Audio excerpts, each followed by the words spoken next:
Apakah yang uji coba vaksin terhadap relawan itu beresiko tinggi? Ya, tadi ya kembali ke Vaksin. uji vaksin Ya, tadi ya. ya. Jadi memang uji vaksin itu dilihat selain dilihat efikasinya atau dilihat manfaatnya, khasiatnya, juga dilihat efek sampingnya. Jadi kalau orang yang diuji itu bisa saja memang berisiko mengalami efek samping dari vaksin itu. Awal dulu kan, awalnya kan disuruh memakai masker untuk orang yang sakit aja awal dulu. Iya, itu berita itu. Ya. Dulu sakit aja. Terus Berarti yang nggak sakit nggak usah pakai masker gitu ya? yang nggak sakit nggak pakai masker awal Iya, dulu ya. iya. Cuman setelah kesini semakin kesini ternyata ada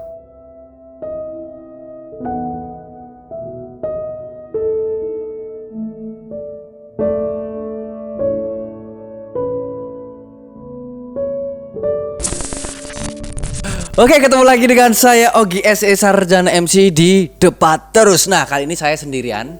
Nggak ada Danu lagi. Kemarin kita konten horor ya sendiri. Danu nunggu Wira padahal lalu dia. Nah, kali ini ada kedatangan tamu paling kita tunggu-tunggu. Ini ada Dokter Rizky. Ya. Ya. Oke, gimana Dok kabarnya Dok? ya alhamdulillah sehat baik. Nah, Dokter Rizky ini di bidang apa Dok? Mayat atau apa? Ya saya bekerja di Rumah Sakit Paru ya. Rumah Kebetulan Sakit di Paru? Rumah Sakit Paru Respira Yogyakarta. Oh, Yogyakarta. Udah lama Dok? Ya, sudah di sana udah 6 tahun lah. Oh, 6 tahun. Oke. Kita akan membahas tentang paru-paru kah? Enggak. Yang penting kita akan membahas hari ini adalah judulnya tema kita adalah COVID-19 hari ini. Sebelum kita korek-korek Dokter Rizky dan COVID-19 hari ini, jangan lupa subscribe dulu, like, comment, dan share ya. Dok, aku mau tanya Ya, tentang COVID-19 ini Dok. Wah, ini Siap, kayaknya lagi kejar-kejarnya ini COVID-19. Ini sekarang gimana sih Dok COVID-19 untuk apa ya? Untuk sekarang nih loh di Yogyakarta. Apakah sudah menurun drastis atau malah sebaliknya? Ya. Ya, mungkin se-Indonesia dulu ya. Oh, Indonesia dulu. Kalau Indonesia kasus kumulatif itu sekarang sekitar 400.000 ya. 400.000. Itu kumulatif sejak Kumulatif bulan itu Maret. gimana Dok? Jadi jumlah kasus yang ditemukan Oh, sudah Ya. ditemukan dan itu udah positif. itu positif. Oh, positif, itu oke. sekitar 400.000. 400.000. Cuman dari 400.000 sudah banyak juga yang sembuh. Berapa itu? Sekitar 350 ribuan. 350 ribuan. Susuk rawi ya. Oke. Kemudian ada juga yang meninggal itu 15 ribuan. Oh, 15 ribuan. 15.000 orang Oke. sudah meninggal. Nah, 14.000 ya, 14.000. Nah, jadi yang masih aktif sampai sekarang ya sekitar 50 ribuan lah. yang 50 masih ribuan aktif ya. di Indonesia. Ya, di Indonesia. Kalau di Yogyakarta? Nah, kalau di Yogyakarta sendiri per tanggal 4 November ya. Pak November ini berarti sekarang. Ya, hari ini tadi Hari sore. ini, tadi sore, no. Ini sudah keluar hasilnya itu Ya. untuk hari ini yang positif 40 orang. Itu di mana? Di Jogja? Di daerah? DIY. Oh, DIY. Iya. Wah, sidik ya berarti ya. Jogja 40 memang istimewa. Terus? Yang positif hari 40, tapi kasus kumulatifnya 3.972 ya, hampir 4.000 lah. Itu kumulatif tuh yang benar-benar yang apa ya? Yang sudah pernah ditemukan positif. Oh, gitu. oke. Nah, cuman dari jumlah itu tadi yang sudah sembuh 3.200-an sekian lah. Dan yang meninggal ada 97 orang ya. Oke. Jadi kalau dihitung ya kurang lebih yang masih aktif sekarang ya sekitar 700-an orang yang Oke, aktif. berarti kalau dilihat turun atau naik, Dok? Nah, kalau saya lihat tren belakangan ini Iya. dalam satu hari biasanya kisarannya sekitar 40 sampai 60 orang yang positif ditemukannya di DIY. Oh ya? Ya. Kalau rekor itu baru kemarin hari Sabtu atau Minggu itu satu hari 80 orang. Satu hari 80 orang. Ya, itu yang udah ditemukan positif. Positif, ya. Ditemukan positif, tapi itu di rumah atau sudah di rumah sakit? Ya Atau di rumah? itu biasanya kan dilakukan tracing ya. Oh, ya. Jadi Tracingnya apa, Dok? Aku radong ya, Dok. banyak dilakukan tes kalau khusus pada yang 80 orang itu dilakukan tes di salah satu lembaga pendidikan. Oke. Itu 60 orang sendiri ada di lembaga pendidikan itu. Oh, jadi oke. memang karena kalau lembaga pendidikan kan pasti banyak berkumpul juga. Nah, itu kan gampang terjadi penularan juga. Berarti kalau misalnya COVID di Yogyakarta itu meningkat atau tidaknya, berarti itu kita bisa cari tahu tentang COVID-19-nya orang-orang itu kena itu tuh berarti dokternya setiap orang itu ngecek satu persatu atau mereka datang ke rumah sakit atau gimana, Dok? Bisa dua-duanya. Dua-duanya? Iya. Jadi biasanya pertama kalau misalkan ada gejala, Iya. orang kan pasti periksa kan. Iya, periksa. Dites. Dites. Ternyata kok positif. Iya. Biasanya kita cari kontaknya, dia sudah pernah kontak ke siapa saja. iya, Itu iya, nanti iya. misalkan keluarganya, temennya, itu nanti di tes juga, swab juga, siapa saja yang positif juga, itu nanti ketemu juga seperti itu. Oh gitu. Kalau misalnya kemarin itu aku juga mendengar itu kalau ada orang yang meninggal itu walaupun dia tidak kena COVID-19 kok bisa dicap positif COVID-19 ya, Dok? Maksudnya gimana? Kalau misalkan ini ada berita yang mengatakan ada beberapa orang yang meninggal Ya. tapi dicap sama rumah sakit ya, salah satu rumah sakit di Indonesia itu dicapnya positif. Ya. Jadi ya mungkin banyak ya, saya juga pernah dengar, salah satunya pernah dibahas di ILC juga ya, itu ya. Benar banget. Itu memang kasusnya itu kasus suspek ya. Iya. Kasus suspek. Jadi memang orang datang dengan keluhannya batuk, Oke. sesak napas, pasti kan kita juga mensuspek. Jadi kita curiga ini COVID nih gitu kan. Nah, mungkin saja waktu itu belum sempat diambil swabnya. Oke. Sudah keburu meninggal. Jadi beliau meninggal dalam status suspek COVID gitu ya. Suspek COVID. Jadi kita kan belum tahu statusnya positif atau enggak. Oke. Sedangkan kalau kasus suspek COVID itu kan kita juga harus berhati-hati, siapa tahu positif kan. Iya. Jadi ya pemakamannya harus sesuai protokol COVID. Nah, Terus mungkin kalau- seperti itu. Kalau sebenarnya COVID-19 corona itu tuh apa sih, Dok? Gejalanya yang bener-bener real itu tuh kayak misalnya aku taunya batuk, pilek, tenggorokan susah atau nafas, udah itu doang. Itu sebenarnya secara detail untuk pandangannya dokter seperti apa sih, Dok? Ya, jadi kalau COVID ini memang penyakit baru ya. Penyakit baru, bukan virus, Dok. Ya virus. Bukan senjata biologi, Dok.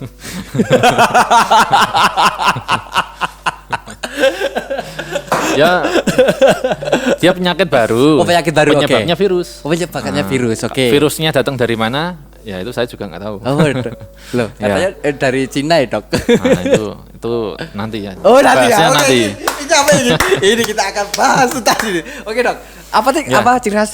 Apa ciri-cirinya? Kok ciri-cirinya? Ya sebenarnya kita udah lama ya, mungkin sampai bosen ya. Iya, Apa- udah 8 bulan, 8 bulan Dok. ya. 8 bulan, Dok. Ya, pokoknya yang biasa didengar lah ya, batuk, sesek, Sesak. lemas, Lemas. tenggorokan, demam, terus kadang ini hilang penciuman juga bisa. Serius, Dok? Iya, penciuman hidung ini loh, hidung untuk mencium bau-bauan itu bisa juga. Nek hilang. pilek gitu. Ya bisa juga sih. Bisa juga, Bisa juga. misalnya kayak Tapi kan nggak untuk- khas, oh, kan nggak nggak khas. juga. Oh, nek wong Jawa mung dikeroir mari ape wi. Terus penanganan kalau misalnya ada gejala seperti itu apa yang harus kita lakukan pertama kali, Dok? Yang pertama kalau ada gejala ya kita langsung periksa ke fasilitas kesehatan aja. Oh, gitu.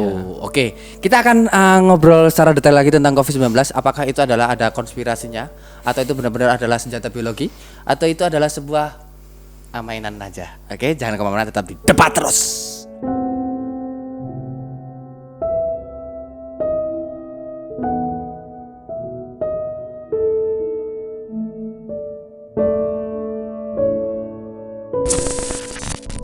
Oke, ketemu lagi dengan saya Ogi SE Sarjana MC di Debat Terus, dan ini segmen kedua ya Mas Ingo ya. Nah, Pak Dokter ini, Dokter Rizky ini Ya. sudah berapa tahun tadi di 6 tahun sih. rumah sakit? 6 tahun ya. Spesialis paru-paru ya. Iya. Rumah sakitnya Oh, iya. khusus paru. Kalau saya masih, Paru-paru. kalau saya sendiri masih dokter umum. Oh, cuman dokter saya di IGD-nya ya, di IGD Rumah Sakit Paru itu. Oh, oke. Dok, ini ada pertanyaan nih dari Ngadimin. Ya. Ini kemudian dari bulan Maret sampai bulan Oktober 2020, daerah mana saja sih yang paling banyak kasus COVID-19? DIY. Di DIY. Ya. Ya. Kalau sampai sekarang yang paling tinggi itu di Sleman. Waduh, Sleman gue. Sleman. Ada yang dari Sleman? Sleman gue. Sleman gue. Ya. Kemudian disusul Bantul. Sleman, Bantul. Ya. Oke. Jadi kumulatif kasusnya ya, yang pertama Sleman, yang kedua Bantul, kemudian yang setelah itu ya hampir mirip ya, antara mungkin kota dulu, terus Gunung Kidul, terus yang paling sedikit itu Kulon Progo. Oh, Kulon Progo paling sedikit. Ya. Kok bisa paling sedikit kenapa ya, Dok ya? Mungkin dari penduduknya juga mungkin paling sedikit juga kalau dari jumlah penduduknya. Berarti itu data-data dari setiap daerah-daerah ya, Pak? Ya, setiap kabupaten. Satu kabupaten ya, dan ini beda kabupaten Kulon Progo dan Jogja ini sudah beda-beda. Kenapa kok Sleman sekarang lebih tinggi daripada daerah yang lain? Ya, Kabupaten? kalau mungkin saya analisa aja ya, saya analisa kan Sleman mungkin sudah padat penduduknya, terus banyak. Jogja padat loh, Dok, sekarang, Dok. Ya, kebanyakan mall-mall itu kan juga dari di Sleman ya. Oh.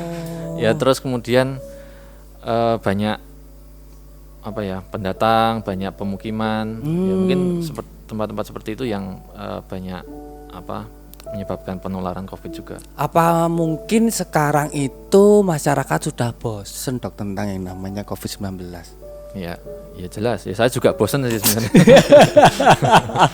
Sudah 8 bulan. 8 bulan? Ya saya juga pengennya ya segera berakhir ya pandemi ini, pengen main futsal bareng, pengen kumpul-kumpul bareng sama Iya, temen ya, juga pengen juga saya. Oh. Cuman ya gimana? Ya wis kok ngene wis Ya, corona ya, emang Dok, ya. kondisinya seperti ini ya. Dok, kalau misalkan ada orang yang sudah dicap positif corona, Ya. terus itu di rumah sakit itu diisolasi atau berapa hari, atau misalkan obatnya apa gitu, ada nggak, Dok, misalkan di rumah sakit itu? Ya ada, jadi kita kan ada apa? Dari Kemenkes itu mengeluarkan pedoman. Iya. Pedoman untuk penata laksanaan orang dengan COVID ya. Jadi Iya. ya tetap ada obat-obatnya, ada mulai dari ada antibiotik, antivirus, itu memang sampai sekarang pun masih dilakukan penelitian gitu loh. Jadi obat mana yang memang paling bermanfaat untuk mengobati penderita COVID. Iya. Iya. Kalau menurut Dokter Rizky ini dunia, Dok, ya, yang paling tertinggi di dunia mana sih COVID-19? Apa di Indonesia? Oh, enggak Dok? juga sih. Enggak juga ya. Indonesia nomor belasan kalau nggak salah ya. Nomor 16 2 ya atau mungkin ya, nomor 2. Waduh. Waduh, aku. Ya, kalau nomor 1 masih dipegang sama Amerika ya. Wah, Amerika. Amerika Serikat ya, udah Mungkin berapa dia untuk juta gitu. melengsarkan Donald Trump. Donald Trump ya. Bisa jadi ya, itu mungkin konspirasi ya. Ya, Tapi kemarin ya kemarin. Dok, untuk masalah konspirasi ini Ya. ada pertanyaan, Dok, ini. Menurut dokter, adakah berbau konspirasi di mekanisme penanggulangan COVID? Ya, sejak munculnya COVID ini konspirasi itu, isu-isu konspirasi banyak sekali ya. Mulai pertama dari Alat ya. ya alat itu mungkin mau di situ dulu. bahas Oke, itu dulu. alat. Ya, Oke, siap. boleh. Oke, alat. Oke. Mungkin Dulu rapid ya, yang mungkin kotak cilik sih ya. Regane larang kata. ya. Dulu mungkin rapid harganya berapaan ya? 300 300 mungkin. 300 ribuan iya, ya. 300 ribuan. Sekarang mungkin udah Puluhan ya ribu. sekitar ya di bawah 100 ribu juga ada gitu loh. Di 98.000. Koncoku total, Dok. Oke. Ya, ya memang dulu karena COVID ini masih baru, Ya. kemudian alatnya juga masih sedikit kan. Ya. Nah itu mungkin kita belinya juga masih mahal. Oke. Rumah sakit saya sendiri kan dulu, jujur aja dulu belinya kulaannya itu juga sekitar segituan, 300 ribuan. Sampai Itu di mana, Dok, kulaannya? saya kurang tahu juga. Oh, iya, iya. Ya adalah penyedia Oh. ya Alkes atau semacam itu ya, pasti dulu ya sekitar kulaannya sekitar 200-300 ribu gitu kan. Tarifnya kita dulu sekitar 200 ribuan. Terus karena memang sekarang kan sudah ada itunya tuh, udah ada apa, surat edarannya harus maksimal 150. Ya mau nggak mau kita ngikuti. Oke. Ya, itu harus ya, walaupun yang stoknya yang dulu belum habis, kalau sudah ada surat itu ya terpaksa kita ikuti. Oke, dulu pakai rapid test. Rapid test. Ya. Rapid test. Rapid test ya. Rapid test itu kok nggak akurat katanya, Dok? Ya, jadi memang kalau dari yang saya baca itu tingkat sensitivitasnya rapid test memang cukup rendah ya. Ada yang cuma 30%. 30%, oke. Iya, harusnya kan yang paling bagus ya 100% ya. Ya, Cuman 100%. ini 300%. Kalau spesifitasnya agak lebih tinggi ya, sekitar 80% memang. Jadi kalau misalkan dia reaktif, itu ya kemungkinan besar sekitar 80% itu ya memang COVID, Oke. bukan positif palsu. Oh, oke. Tapi kalau negatif Maksudnya palsunya tadi, Maksudnya COVID palsu maksudnya apa? maksudnya dia reaktif, Oh. tapi ternyata di swab negatif. Oh. Nah, itu namanya positif palsu. Sing salah berarti apa? Rapid. Oh, Iya. rapid. Oh, gitu. Aku harus nyinggung kita wedi aku. Oke, terus Ya memang apa rapid test ya memang seperti itu. Oh, gitu. Iya. Oh, terus memang masih rendah. sekarang larinya ke ini Swab, apa? memang. Swab ya. Ya, memang dari awal sebenarnya yang dianjurkan Anjurkan itu swab. yang swab. Itu berapa persen, Dok? Keakuratannya? Ya 90% ke atas. 99. 90% ke atas ya mungkin 95%. Saya 95%. kurang tahu pastinya ya. Kisarannya di atas 90 sampai 100 lah. Ini ada kalau misalkan ini ada orang yang positif. Mau apa istilahnya mau periksa. Kok ada gejala seperti ini bla bla bla, kemudian di swab. Kemudian dan itu kan biayanya mahal, Dok. Ya. Ya kan? Dan dari pemerintah pun juga istilahnya dibiayai gitu, Iya. kalau misalkan positif corona. Tapi Iya. kenapa kok yang aku misalnya nggak kena tiba-tiba aku pengen swab kok malah disuruh bayar gitu loh. Ya, Banyak jadi yang kasih seperti itu. ya. Ya, memang sebenarnya COVID itu kan tadi ya dibiayai ya. Iya. Ya, jadi kecuali yang mandiri, yang Oh, pengen gitu. ngetes mandiri itu bayar. ha. Ya. Jadi misalkan kita punya gejala Ya.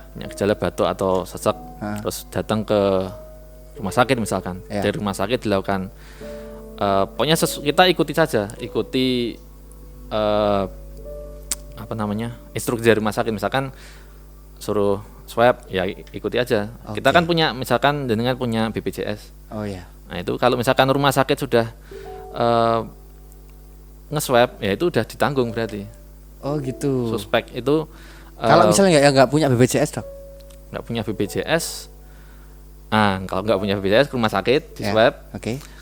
Kalau misalkan swabnya itu positif, Ya. dia ditanggung. Oh ditanggung. Oke. Kalau enggak kan ya karena nggak punya BPJS kan umum ya berarti. Oh, tetap bayar ya, Dok ya. Ya. Cuman dananya ini beda. Jadi untuk pembiayaan COVID ini bukan dari dananya BPJS, beda lagi. Itu dana yang memang khusus untuk membiayai COVID dari pemerintah. Kok ora nggak semuanya seluruh Indonesia di swab gratis. Wis lah rampung kan? Jangan dicari dulu. Kita akan break dulu. Jangan kemana, tetap di depan terus.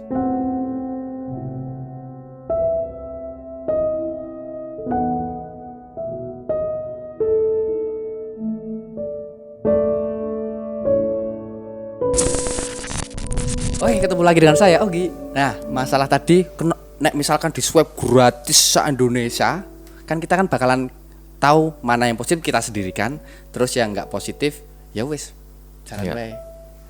Ya paling bagus ya seperti itu. Iya. Terus kenapa, Dok? Kok harusnya seperti itu? Harusnya Ya kemungkinan Ngopo, Dok? kita memang nggak punya apa ya, belum mempunyai sumber daya yang cukup, baik itu alatnya. oh gitu. Kan memang alatnya itu masih sedikit ya di Jogja, mungkin ada 5 atau berapa gitu ya, mungkin belum banyak ya. Di rumah sakit saya juga belum ada alatnya untuk ngecek lab swab itu. Jadi kita mungkin bisa ngambil swabnya, tapi untuk laboratoriumnya kita rujuk juga ke lab yang lain. Seperti itu. Jadi ya mungkin sumber daya yang kurang, kemudian apa namanya, reagennya juga kurang, kan itu juga butuh biaya juga. Kalau penduduk Indonesia 250 juta kita swab semua, ya mungkin sangat besar sekali dana yang dibutuhkan. gitu. Oke, dan terus ini ada yang baru-baru saya dengar juga masalah vaksin, Dok. Ya. Nah, untuk masalah vaksin ini menurut Dokter Rizky itu vaksin yang sekarang itu apakah benar-benar bisa itu membunuh COVID-19 atau tidak, Dok? Ya. Jadi sampai saat ini setahu saya vaksin masih dalam tahap uji coba, ya. Uji coba. Untuk ke Untuk ke manusia. manusia. Iya. Nah, manusia ini siapa, Dok? Ya, jadi vaksin atau obat secara umum itu ada tahap-tahap uji cobanya. Oke. Dia relawan ya berarti ya Indonesia gigi ya. Jadi yang pertama tahap praklinis. Oke. Praklinis itu ke hewan biasanya. Oke, hewan. Yang kedua selanjutnya itu tahap uji klinis fase 1, ada uji klinis fase 2, ada uji klinis fase 3. Ya, biasanya yang ada sampai saat ini kebanyakan sudah ada yang sampai ke fase tahap 3. Fase tahap 3 itu kan juga pasti juga ada sampel uji cobanya itu manusia. Oke. Sebenarnya kemarin juga ada yang diuji coba di Jawa Barat itu ya, yang Pak Ridwan Kamil itu juga nyoba itu kan, itu vaksin itu. Ya. Tapi tentunya pada subjek yang dilakukan uji coba itu kan pasti juga ada di observasi terus keamanannya, apakah ada efek samping, apakah ada dampak yang buruk, kayak gitu kan. Kalaupun ada, biasanya juga peneliti juga udah ada asuransinya juga gitu biasanya untuk kayak yang uji coba. Nah, nanti kalau sudah uji coba tahap 3, nanti dapat izin dari BPOM biasanya kalau di Indonesia, nah itu bisa disebarluaskan ke masyarakat. Oke, ini ada pertanyaan dok. Sedikit menelaah tentang isu kalau COVID itu dibawa oleh pasien zero number dari Amerika, lalu dibawa ke Cina dan Cina ditugaskan untuk membuat vaksinnya. Menurut dokter B. Ini ada pertanyaan Nah, itu konspirasi lagi. Isu konspirasi ya. Dok. Ya. Kayak vaksin ini ono cipe apa ono kayak apanya gitu. Kalau seperti itu jujur saja saya nggak tahu. Nggak tahu jawabannya. Saya bukan presiden Cina, bukan presiden Amerika ya. Nggak tahu, saya orang dokter di Indonesia kan. Cuman mungkin saya ingin mengedukasi ke masyarakat ya, kalau bagaimana cara menyikapi kalau ada konspirasi itu. Iya. Ya tentunya rasa dolan IG, rasa dolan berita, wis rampung. Kayak zamane Pak Harto, wis rampung ngono. Ya yang penting kalau misalnya dari konspirasi itu ya kita tanya ke ahlinya aja. Oh iya, ya kan? Iya, bener. Iya. Terus mungkin ada satu konspirasi yang saya bisa jawab. Iya. Konspirasi kalau COVID itu nggak ada. Wah, iki COVID itu nggak ada, maksud itu? Ada yang bilang COVID itu nggak ada, COVID itu cuma bohong-bohongan. Ya, itu saya jawab itu salah. Terus aslinya? Aslinya ada COVID itu. Ada dong. Ada. Oh ada tuh. Soalnya saya juga mungkin cerita sedikit ya. Iya. Kebetulan orang tua saya, bapak ibu saya itu kena COVID bulan Juni yang lalu. Bahkan ya itu bareng. Bahkan bapak saya sampai masuk ICU juga. Dan ya itu awalnya cuma batuk biasa ya, ibu saya batuk biasa. Kemudian ayah saya waktu itu nggak ada keluhan.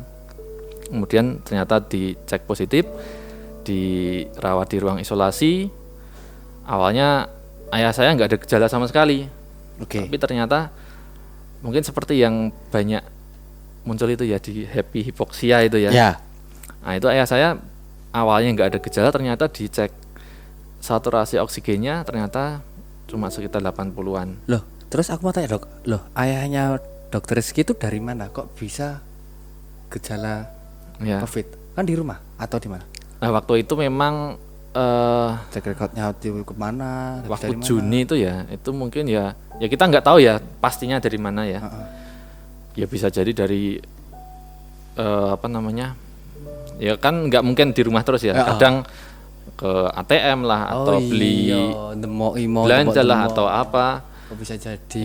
Ya kita sebenarnya nggak bisa memastikan ya tanpa dilakukan pemeriksaan lebih pasti lagi ya. Ya. Berarti corona ini ono ya? Ono toh? Ya, tapi ya alhamdulillah sembuh. Orang tua saya alhamdulillah sembuh sampai sekarang udah sehat lagi. Masalah vaksin dok. Apakah yang uji coba vaksin terhadap relawan itu beresiko tinggi? Ya, tadi ya kembali ke uji vaksin tadi ya.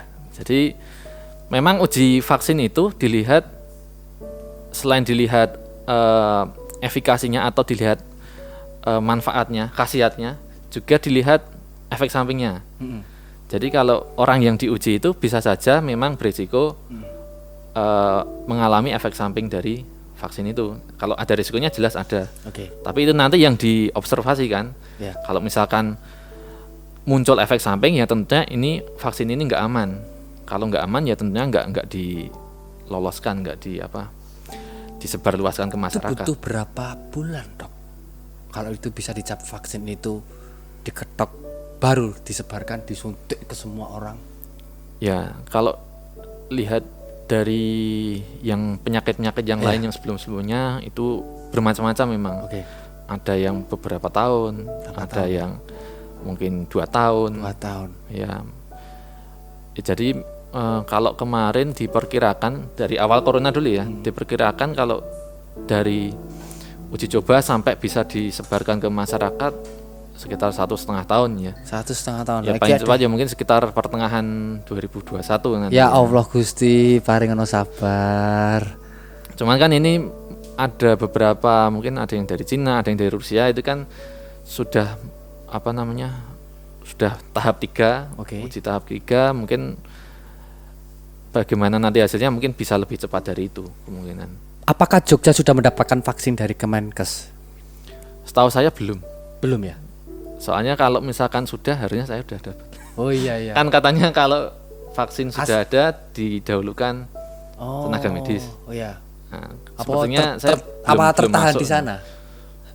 Kayaknya enggak sih. Kayaknya belum, memang belum ya? ada. Heeh. Belum ada ya. Mungkin ada yang di tanda kutip. Nanti dulu jangan dijawab dulu. Jangan kemana-mana. Nanti kita akan ngobrol bersama Dr. Rizky tentang COVID-19. Tetap di debat terus.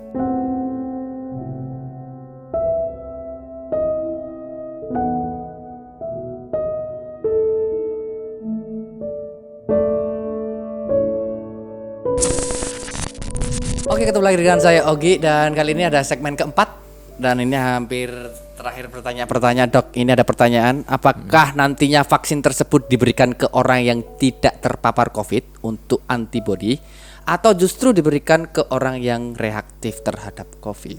Ya. Jadi vaksinasi itu kan memberikan kekebalan Ya, terhadap COVID ya. Sedangkan orang yang biasanya sudah terkena COVID, biasanya dia sudah membentuk kekebalan sendiri dari gitu. tubuhnya, terutama yang sudah sembuh ya dari COVID ya, itu dia punya Berarti nggak kekebalan. bisa kena COVID lagi? Bisa. Cuman apa namanya? Pakai surat sakti 14 hari tadi. Belum dibahas tuh tadi. Ya.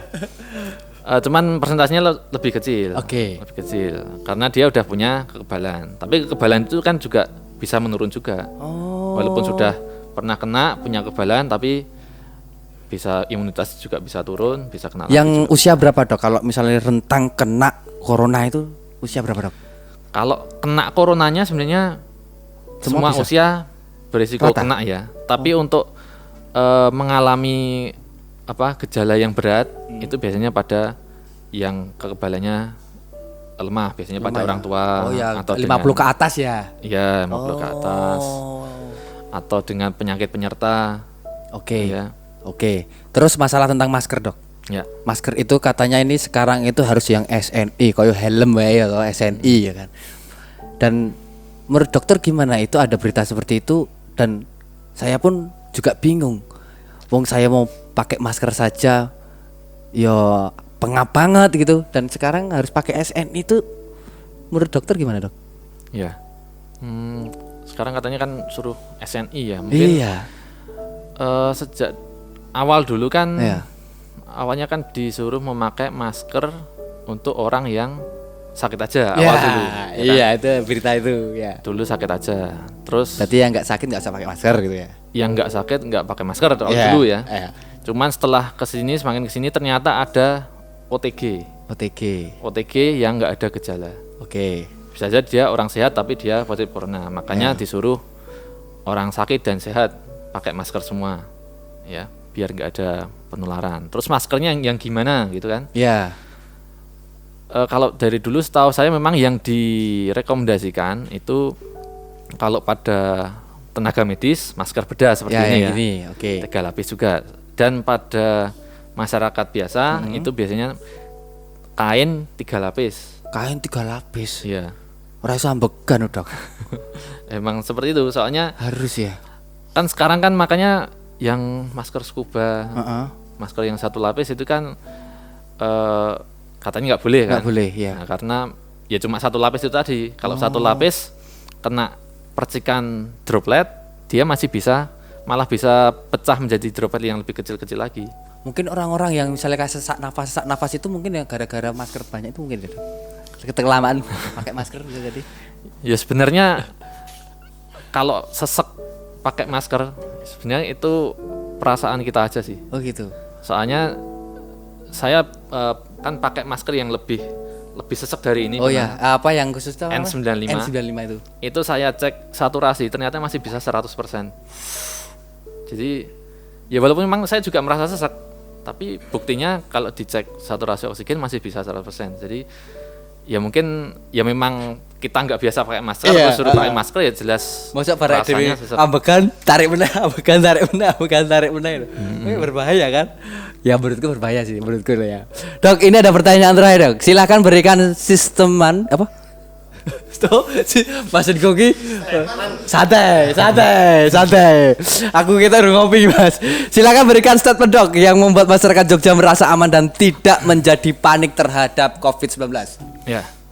Jadi kalau kita menyikapi COVID ini, Ya, ya sebenarnya kita nggak usah takut terlalu berlebihan. gimana ya, terlalu berlebihan. Takutnya Kita- sama ketilang sekarang kalau nggak pakai masker.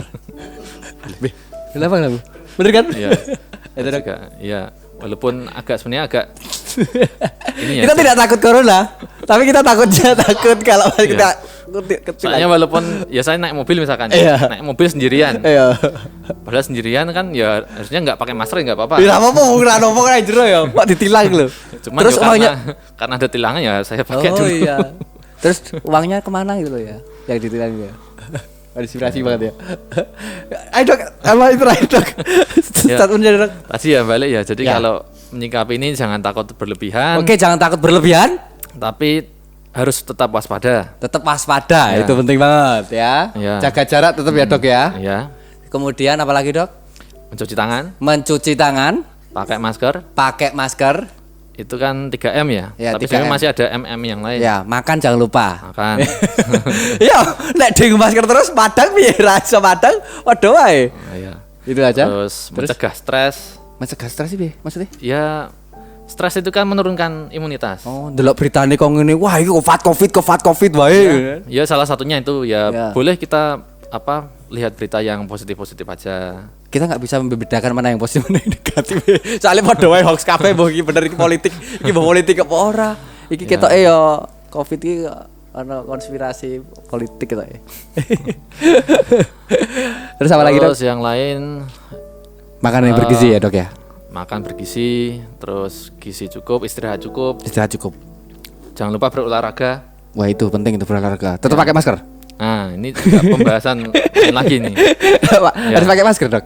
Jadi kalau olahraganya ringan sedang, Heeh. boleh tetap pakai masker. Oh, Tapi gitu. kalau sudah olahraga berat harusnya memang dibuka.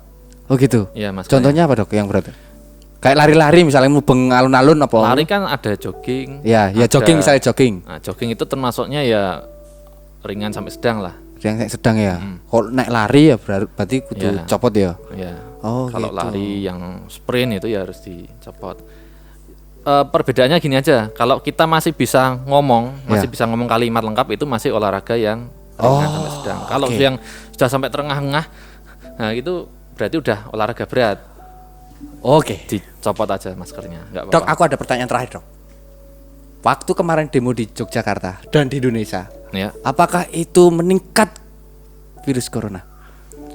pertanyaannya, yang demo itu di swab nggak?